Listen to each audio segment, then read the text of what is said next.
Do you think there's an audience for his writing now?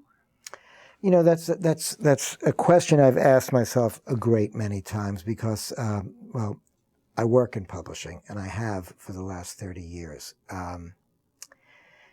And boy, I mean, it's tough enough to get the new young writers that I work with now to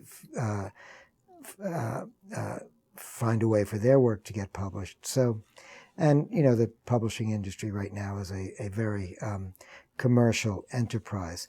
So, you know, through mainstream publishing channels, no, I don't think there would really be a way to bring back the work of Moshe Dluznowsky. But through organizations like the National Yiddish Book Center, I do hold out hope that there might be some opportunities to unveil his work and rekindle it in some ways, either in Yiddish. I don't know how many Yiddish readers we have at this point, or through some sort of translation program. That would be very, very exciting.